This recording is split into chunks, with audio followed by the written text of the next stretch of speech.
जिन लोगों को बिल्कुल भी ऐसा लगता है कि पितृपक्ष बिल्कुल बकवास चीज़ है, उनके लिए मैं थोड़ी साइंस की नॉलेज लेके आया हूँ। और वो नॉलेज ये है कि हमारे जीन कोड में, हमारे अंदर इस प्रकार की संरचना है कि हमारा सेल दूसरे सेल को अपनी इंफॉर्मेशन पहुंचाता है। और वो कौन सी इंफॉर्मेशंस होती हैं?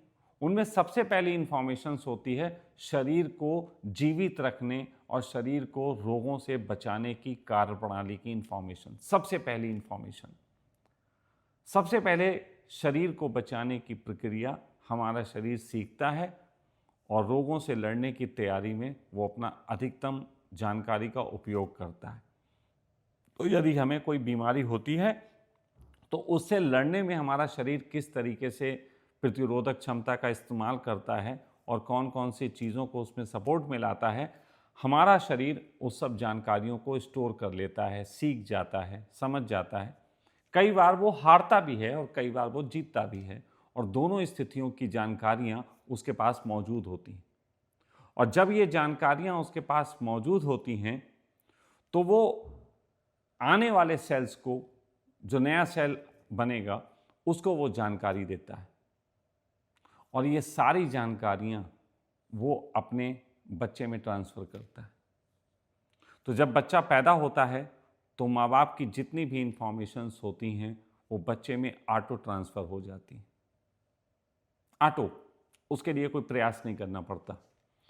लेकिन फिर क्या इसका मतलब है कि एक व्यक्ति 25-30 साल की उम्र में अपने बालक को जन्म दिया और उसकी उम्र टोटल 80-90 साल हुई, तो फिर वो बाकी की जानकारी कैसे देगा?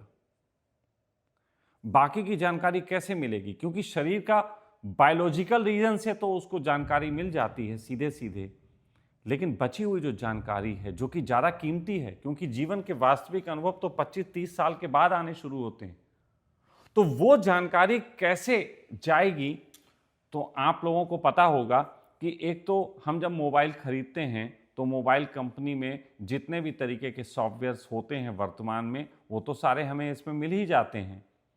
लेकिन हमने जो पुराना मोबाइल होता है और पुराने मोबाइल में जो हमने बहुत सारा जानकारी स्टोर कर रखी होती है, वो नए मोबाइल को देने के लिए एक सिस्टम है जिसको हम कहते हैं सिंक्रोनाइजेशन, कि वो इसमें ट्रांसफ़र किया जाता है, सिंक्रोनाइज किया जाता है और वो सिंक्रोनाइज करके इसमें पहुंचता है।